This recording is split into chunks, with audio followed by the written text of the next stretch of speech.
বর্তমান যুগে স্মার্টফোন কেবল যোগাযোগের মাধ্যম নয়, বরং এটি আমাদের পকেটে থাকা একটি মিনি সুপার কম্পিউটার।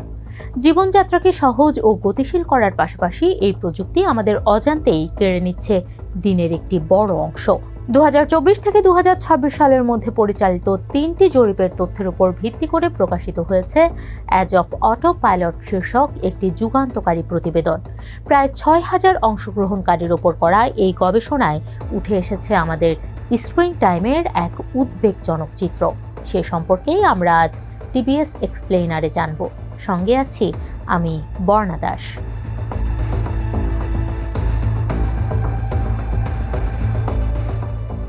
প্রতিবেদন অনুযায়ী যুক্তরাজ্যের 16 বছর বা তার বেশি বয়সী প্রাপ্তবয়স্করা গড়ে প্রতিদিন 4 ঘন্টা স্মার্টফোনে ব্যয় করেন। এর মধ্যে 36% সময় কাটে সম্পূর্ণ উদ্দেশ্যহীন বা অনিচ্ছাকৃতভাবে। ফলে প্রযুক্তির নকশাগত জটিলতা দিন দিন বাড়ছে।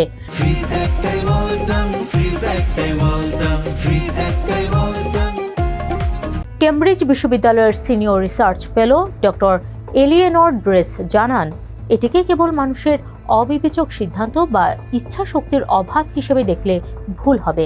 মূলত অ্যাপগুলোর অ্যালগোরিদম ও ইন্টারফেস এমনভাবে ডিজাইন করা হয়েছে যা ব্যবহারকারীকে এক প্রকার সম্মোহনী বা মগ্নাবস্থায় আটকে রাখে, যার কারণে মানুষ নোটিফিকেশন বা স্ক্রিন টাইম নিয়ন্ত্রণের টুলগুলো সম্পর্কে জানলেও প্রযুক্তির এই আগ্রাসী ডিজাইনের বিরুদ্ধে লড়াই করে নিজের ইচ্ছা শক্তি বজায় রাখতে ব্যর্থ হচ্ছে।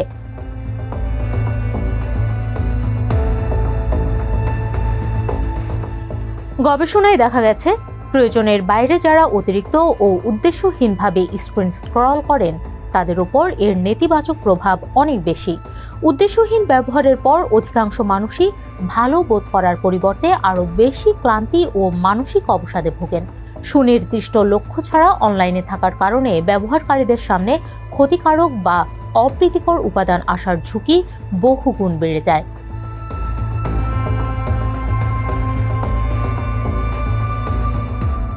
বাথস্পা বিশ্ববিদ্যালয়ের মনোবিজ্ঞান এবং বিজ্ঞান যোগাযোগের অধ্যাপক পিট অ্যাজলস স্ক্রিন টাইমের একটি ভিন্ন দিক তুলে ধরেছেন।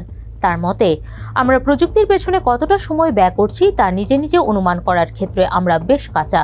গবেষণায় দেখা গেছে, মানুষ বাস্তবে যতটুকু সময় ফোনে কাটায় মুখে বা জরিপে তার চেয়ে বেশি দাবি করে। তবে তিনি উল্লেখ করেন, স্ক্রিন টাইম মানেই সবসময় ক্ষতিকর নয়। ক্ষতিকর আচরণটি চিহ্নিত করাই আসল লক্ষ্য, যেমন গাড়ি চালানো বা অত্যন্ত গুরুত্বপূর্ণ কাজের সময় ফোন ব্যবহার করা। অন্যদিকে রিডিং বিশ্ববিদ্যালয়ের নেটা ওয়াইনস্টাইন মনে করেন, ফোন ব্যবহার নিয়ে নিজের প্রতি অতিরিক্ত কঠোর হওয়ার প্রয়োজন নেই, কারণ এটি অনেক সময় মানুষের ক্লান্তি দূর বা বিনোদনের মাধ্যম হতে পারে।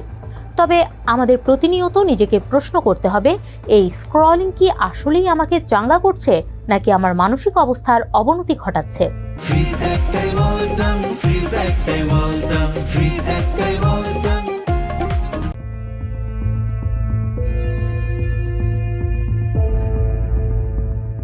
স্মার্টফোনের ব্যবহারকে ইতিবাচক ও নিয়ন্ত্রণযোগ্য করতে বিশেষজ্ঞরা কয়েকটি কার্যকর পদক্ষেপের পরামর্শ দিয়েছেন, যেমন নোটিফিকেশন ফিল্টারিং, বাস্তব জীবনের পরিধি বৃদ্ধি এবং আত্মসচেতনতা। লিডস বিশ্ববিদ্যালয়ের সিনিয়র লেকচারার র্যাফ ক্লেটন বলেন, নোটিফিকেশনগুলো সাধারণত ব্যবহারকারীর মনস্তত্ত্বকে আকর্ষণ করার জন্য ডিফল্ট বা স্বয়ংক্রিয়ভাবে চালু থাকে। তাই প্রথমে কাজ হচ্ছে প্রয়োজনীয় অ্যাপ ছাড়া বাকি সব নোটিফিকেশন বন্ধ করে দেওয়া এবং ডিজিটাল জগৎ থেকে বের হয়ে বাস্তব জীবনের সামাজিক ও শারীরিক কার্যকলাপে সময় বাড়ানো।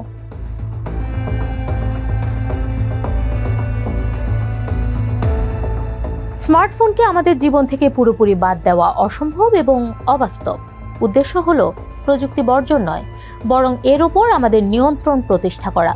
এই লক্ষ্যকে সামনে রেখেই কেমব্রিজ বিশ্ববিদ্যালয়ের লিভারপুলে centre for the future of ইন্টেলিজেন্সের গবেষকরা আগামী 5 বছর জেনারেটিভ এআই এর ব্যবহার ও মানব জীবনে এর সুদূর প্রসারী প্রভাব নিয়ে একটি বিস্তারিত গবেষণা কার্যক্রম চালিয়ে যাচ্ছেন, যা আগামী দিনে আমাদের ডিজিটাল আচরণকে আরও ইতিবাচক করতে সাহায্য করবে।